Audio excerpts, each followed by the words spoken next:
कि हमारा date of birth हमारे बारे में क्या कह रहा है। एक एग्जांपल लेते हैं। एग्जाम्पल ले लेते हैं, ठीक है। जैसे मेरा डेट ऑफ बर्थ बता दीजिए क्या है डेट ऑफ बर्थ। 16 अगस्त 2000। 16 अगस्त 2000। 2000 पूरा। 2000 पूरा। अरे वाह क्या बात है। तो अब जब 2000 में जो लोग पैदा हुए थे उनके लिए अलग कहानी, बट है मैं 16 अगस्त से शुरुआत करता हूँ। ठीक है, 16 का मतलब हो गया 7। ये 7 केतु का नंबर हो गया, जिसको कहते हैं मूलांक। और 16 अगस्त का मतलब हो गया 8, तो वहाँ पे हो गया ये 7 और 8 15 हो गए, और उधर 15 और 2 17, तो 7 और 1 8।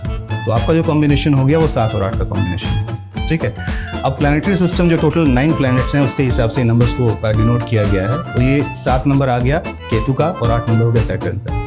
अब केतु में क्या होता है, इनफैक्ट चलिए आपकी बात कहता हूँ कि ऐसे लोग जो होते हैं रिसर्च ओरिएंटेड बहुत होते हैं। आप किसी बात को उनको कह देंगे ना, हाँ ये ऐसा होता है, आसानी से नहीं मानेंगे। भले सामने मान लें, पीछे खूब रिसर्च करेंगे, ढूंढते बहुत हैं, सवाल बहुत होते हैं मन के अंदर, क्यूरियोसिटी बहुत रहती है। और ऐसे लोगों को जवाब देकर के ऐसे नॉर्मल सेटिस्फाई करना थोड़ा मुश्किल होता है until unless they are really convinced। ये तो है ऐसा।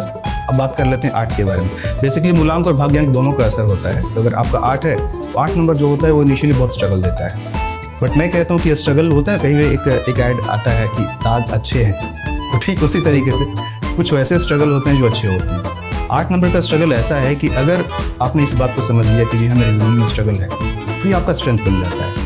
कैसे? आपको पता है कि आसानी से मुझे चीज़ें मिलने नहीं है, मेरे को तो मेहनत करनी है, तो आप स्ट्रगल को आप ना अपना स्टेपिंग स्टोन मानते हैं। और ऐसे लोग नो डाउट की शुरुआत में स्ट्रगल तो करनी पड़ती है, बट धीरे धीरे ये लोग सफलता की सूरी पर चढ़ते जाते हैं। और second phase of their life, generally second phase बोला जाता है 40 ऑनवर्ड्स, जिंदगी शॉर्टेड आउट होती है in terms of specially money, रुतबा, बिजनेस, पोजीशन, पावर, अथॉरिटी, क्या कुछ नहीं है।